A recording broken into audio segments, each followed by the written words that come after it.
3 SCP ಮತ್ತು TSP ವಿಚಾರ, Muslim ಸಮುದಾಯಕ್ಕೆ ಗುತ್ತಿಗೆಯಲ್ಲಿ ಮೀಸಲಾತಿ, ಕ್ಷೇತ್ರಗಳ ಅಭಿವೃದ್ಧಿ ಅನುದಾನ ಹಾಗೂ ಪ್ರದೇಶವಾರು ಅಭಿವೃದ್ಧಿ ಕುರಿತಂತೆ ಚರ್ಚಿಸಲಾಗಿದೆ. ನಾನು ರಾಜ್ಯಪಾಲರ ಭಾಷಣದ ಮೇಲೆ ನಡೆದ ಚರ್ಚೆಗಳಿಗೆ ಉತ್ತರ ಕೊಡುವಾಗ ಎಸ್ಸಿಪಿ ಮತ್ತು ಟಿಎಸ್ಪಿ ಅನುದಾನಗಳು, ಗ್ಯಾರಂಟಿ ಯೋಜನೆಗಳು ಮುಂತಾದ ವಿಚಾರಗಳ ಕುರಿತು ದೀರ್ಘವಾಗಿ ಉತ್ತರ ಕೊಟ್ಟಿದ್ದೇನೆ. ಹಾಗಾಗಿ ಅವುಗಳಿಗೆ ಕಡಿಮೆ ಸಮಯ ಮೀಸಲಿಟ್ಟು ಉಳಿದ ವಿಚಾರಗಳಿಗೆ ತುಸು ಹೆಚ್ಚು ಸಮಯ ಕೊಟ್ಟು ಇಂದು ಉತ್ತರ ನೀಡುತ್ತಿದ್ದೇನೆ. ನಮ್ಮ ಬಜೆಟ್ ಬಗ್ಗೆ ವಿರೋಧ ಪಕ್ಷದವರು ಏನೆಂದರು, ಆಡಳಿತ ಪಕ್ಷದವರು ಏನೆಂದರು ಹಾಗೂ ಉಳಿದೆಲ್ಲ ಜನಪ್ರತಿನಿಧಿಗಳು ಪ್ರಕ್ರಿಯೆ ಹೇಗಿತ್ತು ಎನ್ನುವುದು ಒಂದು ಆಯಾಮ. ಅದಕ್ಕೆ ಈ ಸದನ ಸಾಕ್ಷಿಯಾಗಿದೆ. ಸದನದ ದಾಖಲೆಗಳಲ್ಲಿ ಇದೆ.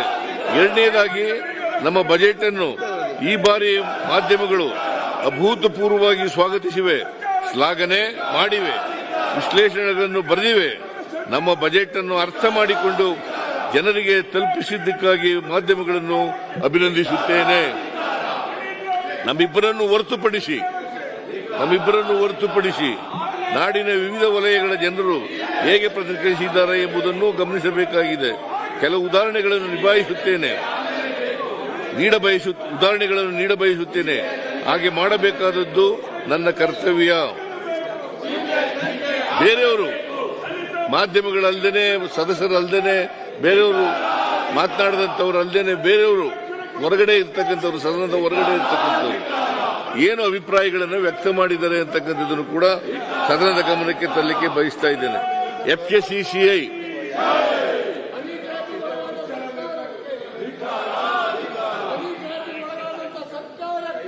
ಪಿಕ್ಕಿ ಅಂತ ಕರಿತೀವಿ. FKCCI ಪಿಕ್ಕಿ ಅಂತ ಕರಿತೀವಿ. Federation of Karnataka chambers of commerce and industries, Karnataka ವಾಣಿಜ್ಯ ಮತ್ತು ಕೈಗಾರಿಕಾ ಮಹಾಸಂಸ್ಥೆ. FKCCI ಅಧ್ಯಕ್ಷರಾದ MG ಬಾಲಕೃಷ್ಣ ಅವರು ಪ್ರಗತಿಗೆ ಪ್ರಾಯೋಗಿಕ ನೀಲಿ ನಕ್ಷೆ, ಇದು ಸಮತೋಲಿತ ಪ್ರಾದೇಶಿಕ ಅಭಿವೃದ್ಧಿಗೆ ಬಜೆಟ್ ಎಂದಿದ್ದಾರೆ. CI confederation of Indian industry, ಕರ್ನಾಟಕದ ಅಧ್ಯಕ್ಷರಾದಂಥ N ವೇಣು ಇವರು ಇಂಧನ ಸುರಕ್ಷಿತ ಭವಿಷ್ಯದತ್ತ ನಿರ್ಣಾಯಕ ಹೆಜ್ಜೆ ಇಡುವ ಜೊತೆಗೆ ಆರ್ಥಿಕ ವಿಸ್ತರಣೆಯ ಸುರಕ್ಷತೆಗೆ ಆದ್ಯತೆ ನೀಡುತ್ತೇವೆ ಎಂದಿದ್ದಾರೆ. ಚಿಕ್ಕಮಗಳೂರಿನ ಅಡಿಕೆ ಬೆಳೆಗಾರರ ಶರಣು ಎಂಬುವರು ಮಲೆನಾಡು ಭಾಗದ ಅಡಿಕೆಗೆ ತಗುಲಿರುವ ರೋಗ ನಿಯಂತ್ರಿಸಲು 62 ಕೋಟಿ ರು ಇಟ್ಟಿರುವುದು ಸಮಾಧಾನಕರ ಎಂದಿದ್ದಾರೆ. ಬಹುಶಃ ಅರ್ಗಜ್ಞಾನಿಗಳು ಕೂಡ ಒಪ್ಪುಗತನೆ ಇದಕ್ಕೆ ಅಂತ ಅನಿಸುತ್ತೆ. ರೋಗ ಅಡಿಕೆ ರೋಗ ಅಲ್ವಾ? ಇನ್ನೂ 62, ಇನ್ನೂ ಜಾಸ್ತಿ ಕೊಳ್ಳಬೇಕಾದ್ರೆ ನೀವು ಕೇಳಕ್ ತಯಾರಾಗಿದ್ರೆ ಎಲ್ಲನೂ ಹೇಳ್ತಿದ್ದೆ. ವನ್ಯಜೀವಿ ತಜ್ಞರಾದಂತ ಸಂಜಯ್ ಗುಬ್ಬಿಯವರು ಮಾನವ ವನ್ಯಜೀವಿ ಸಂಘರ್ಷಕ್ಕೆ ಹೆಚ್ಚು ಆರ್ಥಿಕ ಒತ್ತು ಕೊಟ್ಟಿರುವುದು ಉತ್ತಮ ವಿಚಾರ ಎಂದಿದ್ದಾರೆ. ಅರ್ಚಕರ ಸಂಘದ KSN ದೀಕ್ಷಿತ್ ಅವರು ಅರ್ಚಕರಿಗೆ ಸಂತಸ ತಂದ ಬಜೆಟ್ ಎಂದಿದ್ದಾರೆ. ವ್ಯಾಪಾರಿ ಸಂಘದ ಮುಖಂಡ EC ರಂಗಸ್ವಾಮಿ ಅವರು ಬೀದಿ ಬದಿ ವ್ಯಾಪಾರಿಗಳಿಗೆ ನೆಮ್ಮದಿಯ ಬಜೆಟ್ ಎಂದಿದ್ದಾರೆ. ಚಲನಚಿತ್ರ ನಟರಾದ ಶರಣ್ ಅವರು ಈ ಬಾರಿಯ ಬಜೆಟ್ ಸಿನಿಮಾ ರಂಗಕ್ಕೆ ಕೊಟ್ಟಿರುವ ಕೊಡುಗೆಗಳನ್ನು ಗಮನಿಸಿದರೆ ಬಹಳ ಖುಷಿ ಎಂದಿದ್ದಾರೆ. ಬ್ರೇಕ್ ಥ್ರೂ ಸೈನ್ಸ್ ಸೊಸೈಟಿಯ ಕಾರ್ಯದರ್ಶಿ ದೀಪ್ತಿ ಬಿ ಇವರು quantum computer intelligence, artificial intelligence ನಂತಹ ಬೆಳವಣಿಗೆಯ ಕ್ಷೇತ್ರದ ಕುರಿತು ಬಜೆಟ್ನಲ್ಲಿ ಉಲ್ಲೇಖಿಸಿರುವುದು, ಸ್ಥಳೀಯ ಆರ್ಥಿಕ ಆಕ್ಸಿಲರೇಟರ್ ಕುರಿತು ಘೋಷಣೆ ಮಾಡಿರುವುದು ಉತ್ತಮ ಹೆಜ್ಜೆ. ಇದರಿಂದ IT ಕ್ಷೇತ್ರ ಬೆಂಗಳೂರಿನ ಆಚೆ ಬೆಳೆಯಲು ಅನುಕೂಲವಾಗುತ್ತದೆ ಹಾಗೂ ಬೆಂಗಳೂರಿನ ಮೇಲೆ ಒತ್ತಡ ಕಡಿಮೆ ಆಗುತ್ತದೆ ಎಂದಿದ್ದಾರೆ. ಬೆಂಗಳೂರು ವಿಶ್ವವಿದ್ಯಾಲಯದ ಅರ್ಥಶಾಸ್ತ್ರ ವಿಭಾಗದ ಮುಖ್ಯಸ್ಥ ಪ್ರೊಫೆಸರ್ SR ಕೇಶವ್ ಇವರು ಇದು ಸರ್ವ ಜನಾಂಗದ ಶಾಂತಿಯ ತೋಟವಾದ ಕರ್ನಾಟಕದ ಎಲ್ಲ ವರ್ಗಗಳ ಅಭಿವೃದ್ಧಿಗೆ ಆದ್ಯತೆ ಸಿಕ್ಕಂತಾಗಿದೆ ಎಂದಿದ್ದಾರೆ. ಕಾವೇರಿ ಆಸ್ಪತ್ರೆ ಸಮೂಹದ ಕಾರ್ಯಕಾರಿ ನಿರ್ದೇಶಕರಾದಂಥ ಎಸ್ ವಿಜಯಭಾಸ್ಕರನ್ ಅವರು ಆರೋಗ್ಯ ಕ್ಷೇತ್ರದ ಅಭಿವೃದ್ಧಿಗೆ ಉತ್ತೇಜನ ಎಂದಿದ್ದಾರೆ. ತುಮಕೂರು ವಿಶ್ವವಿದ್ಯಾಲಯದ ಸಹ ಪ್ರಾಧ್ಯಾಪಕರಾದ ಜ್ಯೋತಿ ಇವರು ಮಹಿಳಾ ಆರ್ಥಿಕ ಸ್ವಾತಂತ್ರ್ಯಕ್ಕೆ ಪೂರಕ ಬಜೆಟ್ ಎಂದಿದ್ದಾರೆ. ಗದಗ ಜಿಲ್ಲೆಯ ಸುಮಾ ಎಸ್ ಚೋಟ್ಗಲ್ ಇವರು ಈ ಬಜೆಟ್ ಮಹಿಳೆಯರಿಗೆ ಆದ್ಯತೆ ನೀಡಿದೆ ಎಂದಿದ್ದಾರೆ. ಹಲವು ನಾಡಿನ ಪ್ರಮುಖ ದಿನಪತ್ರಿಕೆಗಳು ಸಂಪಾದಕೀಯವನ್ನು ಬರೆದಿವೆ. ಪ್ರಜಾವಾಣಿ ಪತ್ರಿಕೆಯು ಬಂಡವಾಳ ವೆಚ್ಚಕ್ಕೆ ಗಣನೀಯ ಮೊತ್ತ ಮೂಲಸೌಕರ್ಯಕ್ಕೆ ಸಿಕ್ಕಿದೆ ಆದ್ಯತೆ ಎಂದಿದೆ. ವಿಜಯ ಕರ್ನಾಟಕ ಪತ್ರಿಕೆಯವರು ಸಾಮಾಜಿಕ ನ್ಯಾಯಕ್ಕೆ ಮಣೆ ಹಾಕಿ ಎಂದಿದ್ದಾರೆ. ನಾಡಿನ ವಿವಿಧ ವಲಯಗಳ ಜನರು ನಮ್ಮ ಬಜೆಟ್ ಕುರಿತು ವ್ಯಕ್ತಪಡಿಸಿರುವ ಅಭಿಪ್ರಾಯಗಳು ನಮಗೆ ಇನ್ನಷ್ಟು ಶಕ್ತಿ ತುಂಬಿಸಲಿವೆ. ಈ ಸಂದರ್ಭದಲ್ಲಿ ನಮ್ಮ ಬಜೆಟ್ ಅನ್ನು ಶ್ಲಾಘಿಸಿದ ಎಲ್ಲ ತಜ್ಞರು ಹಾಗೂ ಇತರ ಎಲ್ಲರಿಗೂ ಅಭಿನಂದನೆಗಳನ್ನು ಸಲ್ಲಿಸುತ್ತೇನೆ. ಹಾಗೆಯೇ ಇಷ್ಟೊಂದು ಪ್ರಮಾಣದ ತೆರಿಗೆಯನ್ನು ಪಾವತಿಸುತ್ತಿರುವ ನಾಡಿನ ಜನರಿಗೂ ಕೂಡ ನಾನು ಅಭಿನಂದನೆಗಳನ್ನು ಸಲ್ಲಿಸುತ್ತೇನೆ. ಇಂತಹ ಬಜೆಟ್ ಅನ್ನು ರೂಪಿಸಲು ನಾಡಿನ ವಿವಿಧ ಸಂಘ ಸಂಸ್ಥೆಗಳು ಬಂದು ಭಾಗವಹಿಸಿ ಸಲಹೆ ಸೂಚನೆಗಳನ್ನು ನೀಡಿರುತ್ತಾರೆ. ಹಾಗಾಗಿ ಆ ಎಲ್ಲರಿಗೂ ಧನ್ಯವಾದಗಳನ್ನು ತಿಳಿಸಬಯಸುತ್ತೇನೆ. ನಾನು ಯಾಕೆ ವಿವಿಧ ಕ್ಷೇತ್ರಗಳ ತಜ್ಞರ ಮಾತುಗಳನ್ನು ಉಲ್ಲೇಖಿಸಿದೆ ಎಂದರೆ, ವಿರೋಧ ಪಕ್ಷಗಳ ಬಹುಪಾಲು ಟೀಕೆಗಳಿಗೆ ಈ ತಜ್ಞರ ಅಭಿಪ್ರಾಯಗಳೇ ಉತ್ತರ. ನಾನು ಪದೇ ಪದೇ ಹೇಳುವಂತೆ ನಾವು ಜನರ ತೆರಿಗೆ ಹಣಕ್ಕೆ ಟ್ರಸ್ಟಿಗಳೇ ಹೊರತು ಮಾಲೀಕರಲ್ಲ. ನಾವು ಜನರ ತೆರಿಗೆ ಹಣವನ್ನು ನ್ಯಾಯಯುತ ರೀತಿಯಲ್ಲಿ ನಾಡಿನ ಅಭಿವೃದ್ಧಿಗೆ ವಿನಿಯೋಗಿಸಲು ಬದ್ಧರಾಗಿದ್ದೇವೆ. ಬಲಿಷ್ಠವಾದವು ಮಾತ್ರ ಬದುಕುತ್ತವೆ. ಸರ್ವೈವಲ್ ಆಫ್ ದಿ ಫಿಟೆಸ್ಟ್ ಎನ್ನುವುದು ಡಾರ್ವಿನ್ ಸಿದ್ಧಾಂತ. ಅದಕ್ಕೆ ವಿರುದ್ಧವಾಗಿ ಸಂವಿಧಾನವು ಅಸಹಾಯಕರಿಗೆ, ದುರ್ಬಲ ವರ್ಗದವರಿಗೆ ಶಕ್ತಿ ತುಂಬಿ ಸಮಾಜವನ್ನು ಸಮಗ್ರ ರೀತಿಯಲ್ಲಿ ಹಾಗೂ ಮಾನವೀಯ ನೆಲೆಯಲ್ಲಿ ಮುನ್ನಡೆಸಬೇಕು ಎನ್ನುವ ಕಾಳಜಿಯಿಂದ ನಾವು ಈ ಬಜೆಟ್ ಅನ್ನು ರೂಪಿಸಿದ್ದೇವೆ. ಹಾಗಾಗಿಯೇ ನಾಡಿನ ವಿದ್ವಾಂಸರು, ಪರಿಣಿತರು, ಸಾಮಾನ್ಯ ಜನರು, ಮಾಧ್ಯಮಗಳು ನಮ್ಮ ಬಜೆಟ್ ಕುರಿತು ವ್ಯಾಪಕ ಪ್ರಶಂಸೆಯ ಮಾತುಗಳನ್ನು ಆಡಿದ್ದಾರೆ. 2025-26ನೇ ಸಾಲಿನಲ್ಲಿ 4,09,549 ಕೋಟಿ ರು ಗಾತ್ರದ ಬಜೆಟ್ ಅನ್ನು ನಾನು ಮಂಡಿಸಿದ್ದೇನೆ. 24-25ನೇ ಸಾಲಿನ ಆಯವ್ಯಯಕ್ಕೆ ಹೋಲಿಸಿದರೆ 25-26ನೇ ಸಾಲಿನಲ್ಲಿ ನಮ್ಮ ರಾಜ್ಯದ ಬಜೆಟ್ ಗಾತ್ರ 10.3% ಹೆಚ್ಚಿನ ಬೆಳವಣಿಗೆ ಕಂಡಿದೆ. ಜನಸಂಖ್ಯೆಯ ಗಾತ್ರದಲ್ಲಿ ಕರ್ನಾಟಕವು 8ನೇ ಸ್ಥಾನದಲ್ಲಿದೆ. ತೆರಿಗೆ ಸಂಗ್ರಹಿಸಿಕೊಡುವ ವಿಚಾರದಲ್ಲಿ ಕರ್ನಾಟಕವು 2ನೇ ಸ್ಥಾನದಲ್ಲಿದೆ. ಜಿಎಸ್ಡಿಪಿಯಲ್ಲಿ ಕರ್ನಾಟಕವು ಮಹಾರಾಷ್ಟ್ರ, ತಮಿಳುನಾಡು ನಂತರ 3ನೇ ಸ್ಥಾನದಲ್ಲಿದೆ. ಜಿಎಸ್ಡಿಪಿನಲ್ಲಿ we are in 3rd place in the country. 25-26ನೇ ಸಾಲಿನ ನಮ್ಮ ಬಜೆಟ್ ಉತ್ತರ ಪ್ರದೇಶ, ಮಹಾರಾಷ್ಟ್ರ, ರಾಜಸ್ಥಾನ್, ತಮಿಳುನಾಡಿನ ನಂತರ 5ನೇ ದೊಡ್ಡ ಬಜೆಟ್ ಆಗಿದೆ.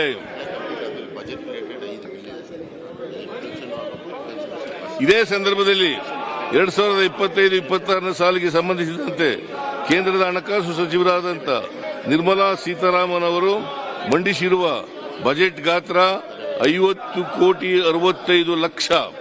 24-25ರಲ್ಲಿ 48,21,00,000 ರೂಗಳಷ್ಟಿತ್ತು. ಕೇಂದ್ರದ ಬಜೆಟ್ ಬೆಳವಣಿಗೆ 5.06% ಮಾತ್ರ. ಇದರಲ್ಲಿ ಹಣದುಬ್ಬರವನ್ನು ಕಳೆದರೆ ಕೇಂದ್ರದ ಬಜೆಟಿನ ಗಾತ್ರ ನಕಾರಾತ್ಮಕವಾಗಿರುತ್ತದೆ. ಅರವಿಂದ್ ಬೆಲ್ಲದವರು ಸೇರಿದಂತೆ ವಿರೋಧ ಪಕ್ಷಗಳವರು ತೆರಿಗೆ ಸಂಗ್ರಹ ಕಡಿಮೆಯಾಗಿದೆ, ಆಯವ್ಯಯದಲ್ಲಿ ಅಂದಾಜು ಮಾಡಿದ ತೆರಿಗೆ ಸಂಗ್ರಹಣೆ ಗುರಿಯನ್ನು ತಲುಪಿಲ್ಲ ಎಂದು ಪ್ರಸ್ತಾಪಿಸಿದ್ದಾರೆ. 24-25ರಲ್ಲಿ 1,89,893 ಕೋಟಿಗಳಷ್ಟು ರಾಜ್ಯದ ಸ್ವಂತ ತೆರಿಗೆ ಸಂಗ್ರಹವಾದೆಂದು ಅಂದಾಜು ಮಾಡಲಾಗಿತ್ತು. ಫೆಬ್ರವರಿ ಅಂತ್ಯದವರೆಗೆ 1,57,111 ಕೋಟಿ ರೂಗಳನ್ನು ಸಂಗ್ರಹಿಸಲಾಗಿದ್ದು ಶೇಕಡಾ 82.7% ಮಾರ್ಚ್ ತಿಂಗಳ ಅಂತ್ಯಕ್ಕೆ ಸುಮಾರು 1,77,000 ಕೋಟಿ ರೂಗಳಷ್ಟು ಸಂಗ್ರಹವಾಗಬಹುದು. ಇದು ನಾವು ನಿರೀಕ್ಷೆ ಮಾಡೋದಕ್ಕಿಂತ ತುಸು ಕಡಿಮೆ. ಇದು ಕರ್ನಾಟಕದಲ್ಲಿ ಅಷ್ಟೇ ಅಲ್ಲ, ಇಡೀ ದೇಶದಲ್ಲಿಯೂ ಸಂಭವಿಸುತ್ತಿದೆ. ಕರ್ನಾಟಕವು ದೇಶದ ಒಂದು ಭಾಗ. ದೇಶದಲ್ಲಿ ನಡೆಯುವ ಬೆಳವಣಿಗೆಗಳು ರಾಜ್ಯದ ಮೇಲೆ ಪರಿಣಾಮ ಬೀರುತ್ತವೆ. ಇದು ದೇಶದ ಆರ್ಥಿಕ ಬೆಳವಣಿಗೆಯ ಸಮರ್ಪಕವಾಗಿಲ್ಲ ಎಂಬುದು ದೇಶದ ಆರ್ಥಿಕ ಬೆಳವಣಿಗೆಯು ಸಮರ್ಪಕವಾಗಿಲ್ಲ ಎಂಬುದನ್ನು ತೋರಿಸುತ್ತದೆ. ತಮಗೆಲ್ಲರಿಗೂ ತಿಳಿದಿರಲಿ, ನಾನು ಮೊದಲೇ ಹೇಳಿದ ಹಾಗೆ 2024-25ರಲ್ಲಿ ಮೋದಿ ಸರ್ಕಾರವು 48.21 ಲಕ್ಷ ಕೋಟಿ ರೂಪಾಯಿಗಳ ಬಜೆಟ್ ಮಂಡಿಸಿತ್ತು. ಆದರೆ ಪರಿಶುದ್ಧ ಅಂದಾಜುಗಳ ಪ್ರಕಾರ 1,05,000 ಲಕ್ಷ ಕೋಟಿ ರೂಗಳನ್ನು ತೆರಿಗೆ ಸಂಗ್ರಹಣ ಮಾಡಲು ಕಡಿಮೆಯಾಗುತ್ತದೆ. ಕೇಂದ್ರ ಸರ್ಕಾರ 1,05,000 ಕೋಟಿ ತೆರಿಗೆ ಕಡಿಮೆ ಎಂದು ಅಂದಾಜು ಮಾಡಿದೆ. ಹಾಗಾಗಿ 24-25 ಬಜೆಟ್ ಅನ್ನು 47.16 ಲಕ್ಷ ಕೋಟಿಗೆ ಪರಿಷ್ಕರಣೆ ಮಾಡಿದೆ. ರಾಜ್ಯವು ಅಭಿವೃದ್ಧಿ ಹೊಂದುತ್ತಿದೆ. 2022-23ರಲ್ಲಿ 2,65,720 ಕೋಟಿ ರೂಗಳಷ್ಟಿದ್ದ ಆಯವ್ಯಯ ಗಾತ್ರ 25-26ರ ಸಾಲಿಗೆ 4,09,549 ಕೋಟಿ ರೂಗಳಿಗೆ ಏರಿಕೆಯಾಗುತ್ತಿದೆ. ವ್ಯತ್ಯಾಸ 22-23ಕ್ಕೆ ಹೋಲಿಸಿದರೆ 1,43,829 ಕೋಟಿಗಳಾಗುತ್ತದೆ. ನಮ್ಮ ಆಯವ್ಯಯ ಗಾತ್ರ ಶೇಕಡಾ 54.12% ಹೆಚ್ಚಾಗಿದೆ. ಗ್ಯಾರಂಟಿ ಯೋಜನೆಗಳ ಕುರಿತು ರಾಜ್ಯಪಾಲರ ಭಾಷಣದ ಮೇಲೆ ನಾನು ವಿವರವಾಗಿ ಮಾತನಾಡಿದ್ದೇನೆ. ಈ ವರ್ಷ ಗ್ಯಾರಂಟಿ ಯೋಜನೆಗಳಿಗೆ 51,034 ಕೋಟಿ ರೂಪಾಯಿಗಳನ್ನು ಒದಗಿಸಿದ್ದೇನೆ. ನಾನು ಮೊದಲೇ ಹೇಳಿದ ಹಾಗೆ ನಮ್ಮ ಸರ್ಕಾರ ಜನರ ಕಲ್ಯಾಣವನ್ನು ಹಾಗೂ ರಾಜ್ಯದ ಅಭಿವೃದ್ಧಿಯನ್ನು ಏಕಕಾಲದಲ್ಲಿ ಸರಿದೂಗಿಸಿಕೊಂಡು ಹೋಗಲು ಪ್ರಯತ್ನಿಸುತ್ತಿದೆ. ಅಭಿವೃದ್ಧಿ ಕುರಿತ ಜಗತ್ತಿನ ವ್ಯಾಖ್ಯಾನಗಳು ಬದಲಾಗುತ್ತಿವೆ. ಜನರು ಕೊಳ್ಳುವ ಶಕ್ತಿ ಹೆಚ್ಚಾದರೆ ಆರ್ಥಿಕತೆಯ ಪ್ರಗತಿ ವೇಗವಾಗುತ್ತದೆ. ಜನರಲ್ಲಿ ಕೊಳ್ಳುವ ಶಕ್ತಿ ಇಲ್ಲದಿದ್ದರೂ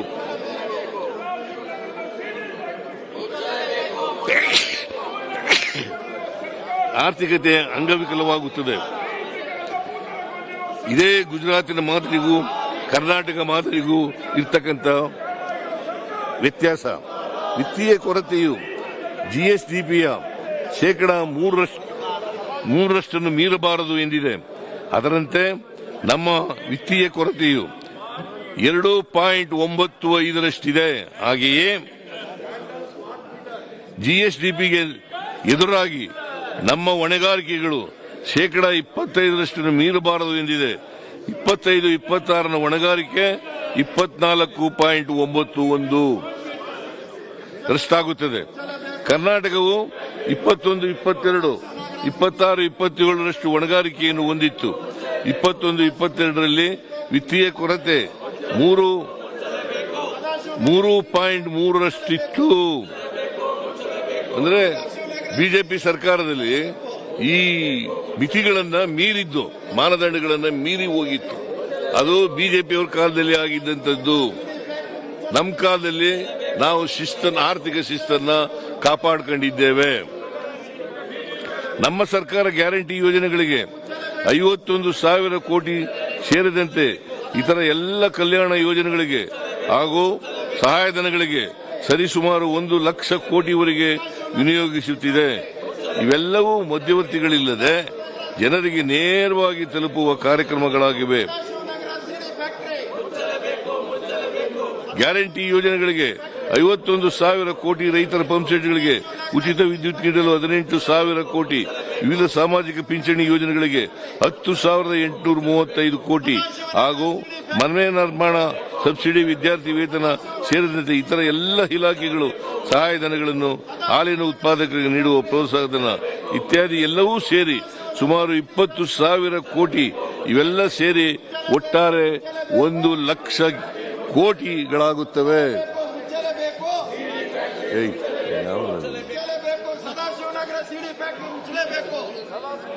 2024-25ರಲ್ಲಿ ಸರ್ಕಾರಿ ನೌಕರರ ಸಂಬಳಕ್ಕಾಗಿ 71,862 ಕೋಟಿ ರೂಪಾಯಿ ಮತ್ತು ಪಿಂಚಣಿಗೆ 30,907 ಕೋಟಿ ರೂಪಾಯಿ ಸೇರಿ ಒಟ್ಟು 1,02,769 ಕೋಟಿ ರು ವೆಚ್ಚವಾಗಬಹುದೆಂದು ಪರಿಷ್ಕೃತ ಅಂದಾಜಿನಲ್ಲಿ ಅಂದಾಜು ಮಾಡಲಾಗಿದೆ.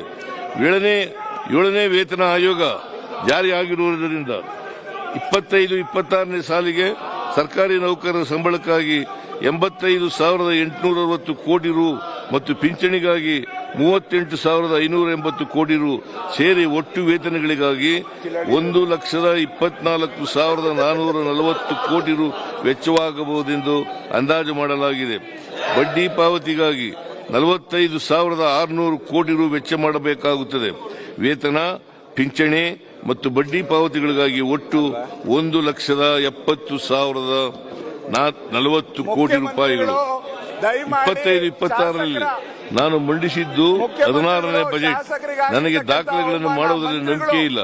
ನಾನು ಮಂಡಿಸಿದ ಬಜೆಟ್ ಬಡವರ, ಮಹಿಳೆಯರ, ಮಕ್ಕಳ, ಶೋಷಿತರ, ದುರ್ಬಲ ವರ್ಗದವರ, ಯುವಜನರ, ಕಾರ್ಮಿಕರ, ರೈತರ, ಹಿಂದುಳಿದವರ, ಅಲ್ಪಸಂಖ್ಯಾತರ ಏಳಿಗೆಯನ್ನು ಹಾಗೂ ಸಂಪತ್ತನ್ನು ಉತ್ಪಾದನೆ ಮಾಡುವವರ ಹಿತರಕ್ಷಣೆಯನ್ನು ಗಮನದಲ್ಲಿ ಇಟ್ಟುಕೊಂಡು ನಾಡಿನ ಮೂಲಭೂತ ಸೌಲಭ್ಯಗಳಿಗೆ ಆದ್ಯತೆ ನೀಡುವ ಮೂಲಕ ಕಲ್ಯಾಣ ಕಾರ್ಯಕ್ರಮಗಳನ್ನು ರೂಪಿಸಿ ಅನುಷ್ಠಾನ ಮಾಡುವ ಮೂಲಕ ಕರ್ನಾಟಕವನ್ನು ಸಮಗ್ರ ಹಾಗೂ ಸುಸ್ಥಿರ ಮಾದರಿಯಲ್ಲಿ ಅಭಿವೃದ್ಧಿಪಡಿಸಲು ಶ್ರಮಿಸುವ ನಿಟ್ಟಿನಲ್ಲಿ ನಾನು ಬಜೆಟ್ಗಳನ್ನು ರೂಪಿಸಿದ್ದೇನೆ.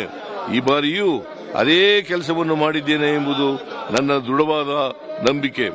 ಈ ಬಾರಿ ನಮ್ಮ ಸರ್ಕಾರ ಮಂಡಿಸಿರುವ ಆಯವ್ಯಯವು ಗ್ಯಾರಂಟಿ ಯೋಜನೆಗಳ ಆಯವ್ಯಯ ಅಷ್ಟೇ ಅಲ್ಲ, ಇದು ವೆಲ್ಫೇರ್ ಬಿಯಾಂಡ್ ಗ್ಯಾರಂಟೀಸ್. ಈ ಬಜೆಟ್ ವೆಲ್ಫೇರ್ ಬಿಯಾಂಡ್ ಗ್ಯಾರಂಟೀಸ್ ಎಂದು ನಾನು ಹೆಮ್ಮೆಯಿಂದ ಹೇಳಬಯಸುತ್ತೇನೆ. ಆಶಾ ಕಾರ್ಯಕರ್ತರು, ಅಂಗನವಾಡಿ ಕಾರ್ಯಕರ್ತರು, ಬಿಸಿಯೂಟ ತಯಾರಕರಿಗೆ ತಲಾ 1,000 ರೂಪಾಯಿ ಹೆಚ್ಚು ಮಾಡಿದ್ದೇನೆ. ಅತಿಥಿ ಉಪನ್ಯಾಸಕರು, ಪದವಿ ಪೂರ್ವ ಕಾಲೇಜುಗಳ ಉಪನ್ಯಾಸಕರಿಗೆ ತಲಾ 2,000 ರೂಪಾಯಿಗಳು ಹೆಚ್ಚು ಮಾಡಿದ್ದೇವೆ. ಪತ್ರಕರ್ತರಿಗೆ ತಲಾ 3,000 ರೂಪಾಯಿ, ಕಲಾವಿದರಿಗೆ 500 ರೂಪಾಯಿ, ಕುಸ್ತಿಪಟುಗಳಿಗೆ 1,000 ರೂಪಾಯಿ ಹೆಚ್ಚು ಮಾಡಿದ್ದೇನೆ. ಎಲ್ಲ ಧರ್ಮದ ಪುರೋಹಿತರಿಗೆ ಸಮಾನವಾಗಿ ಮಾಸಿಕ 6,000. ಹೆಚ್ಚಿನ ವಿಡಿಯೋಗಳಿಗೆ ಪ್ರತಿಧ್ವನಿ ಯೂಟ್ಯೂಬ್ ಚಾನೆಲ್ ಸಬ್ಸ್ಕ್ರೈಬ್ ಮಾಡಿ, ಬೆಲ್ ಐಕಾನ್ ಕ್ಲಿಕ್ ಮಾಡಿ.